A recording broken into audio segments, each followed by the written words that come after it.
to give you guys the top 5 builds that I think are personally slept on. People are forgetting about them, and they are incredibly strong, incredibly valuable. And if you master these builds, people are going to A, be struggling because they're good, but also B, they're not going to be able to anticipate how to counterplay, because these are builds that do not get used often. They are massively slept on. Starting off, number 1 is Inteleon with Fell Singer and Snipe Shot.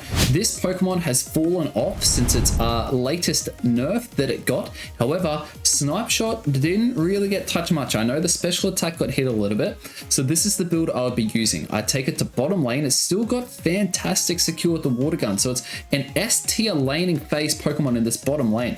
You want to have a Spoon, Wise Glasses, and Choice Specs. You just want maximum damage output, and you throw an eject button on this Pokemon.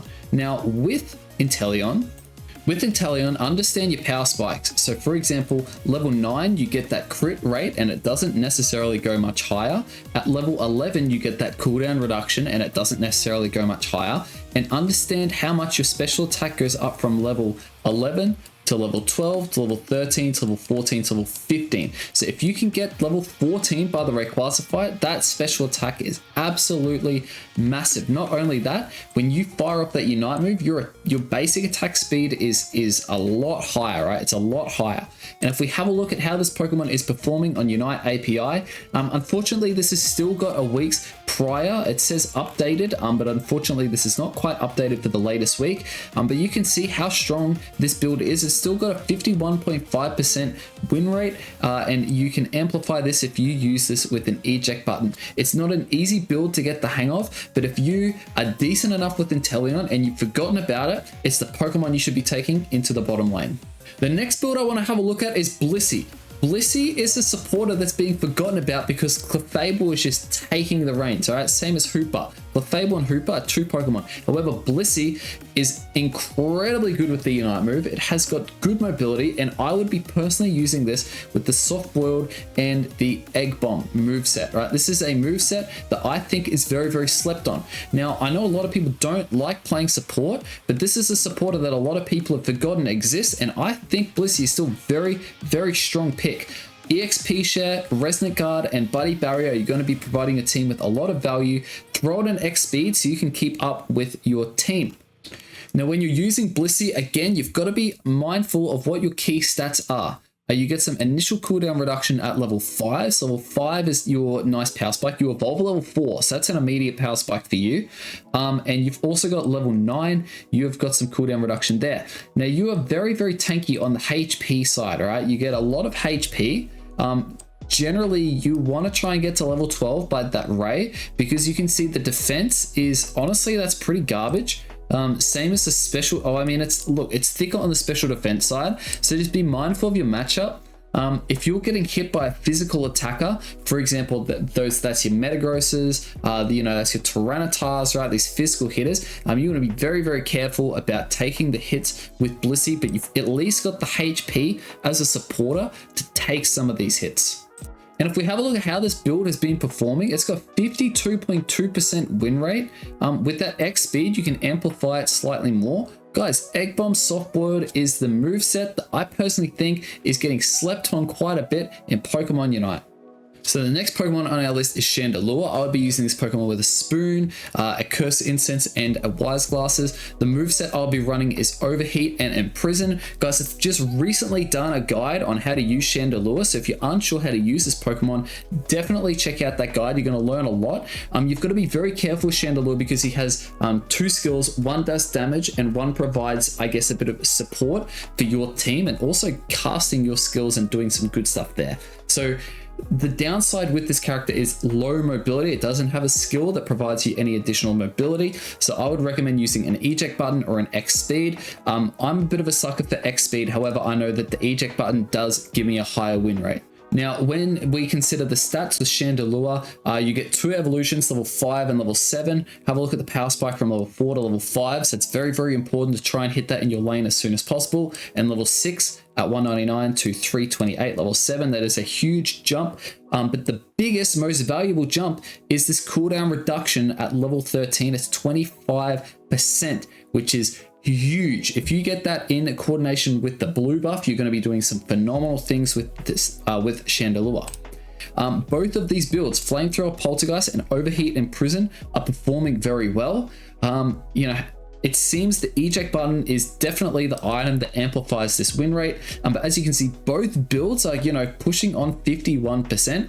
Overheat and Imprison, I personally love because you can kite a little bit easier. Flamethrower is definitely more of a skill shot, and Poltergeist helps land that skill shot. So those are those two combinations.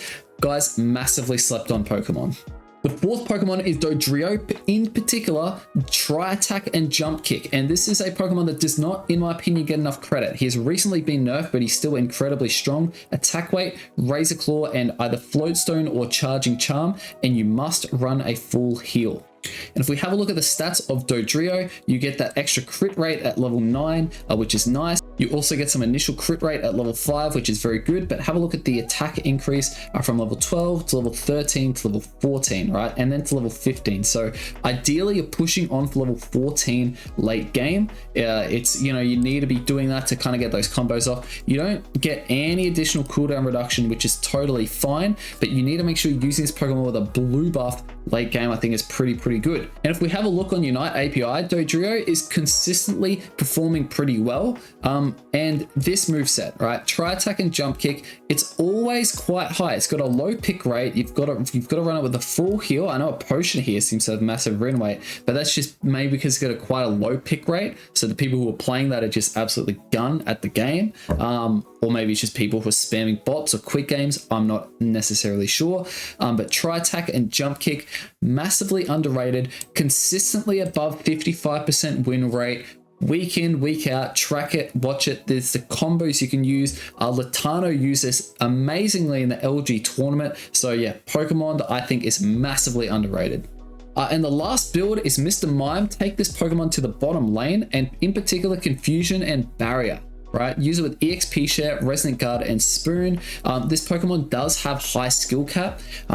However, if you know how to do your Rayquaza engages, you can do some pretty good stuff. And I've also recently put out a Mr Mime guide as well. So this is a very valuable pick. I'd be using him with an eject button. And if we have a look at the Mr Mime stats, level 9 Power Spike is really good. You get your Unite move and you get that additional cooldown reduction. And you're probably aiming to hit level 12 by that Ray, just because you get a good amount of HP, but you've also got pretty decent defense and pretty decent special defense. So he is fairly squishy, but he's actually got some decent defenses to go with it. And if we have a look at how Mime is tracking Unite API, it's actually doing incredibly strong. Confusion Barrier is really good. It's got quite a large win rate, and same as Psychic Power Swap, just quietly. I am going to be providing a little bit more insight into Psychic Power Swap, but I think the highest skill cap move deserves to be the move set that gets, I guess more recognition. And as you can see, the eject button on both builds is the item that does the best with this character. So Mr Mime, very strong pick. Get your engages right with this Pokemon and you're going to be doing some very good things. So there you have it. Those are the 5 top picks for Pokemon Unite builds I think are slept on. If you enjoyed this video, guys, please drop a thumbs up. YouTube absolutely froths the thumbs up button, so I would love it if you could do that. And also, if you've stuck around to the end, click on one of these videos up here, another Pokemon guide, to help you get a greater understanding of this complex game. Otherwise, guys, get out there and smash a solo queue.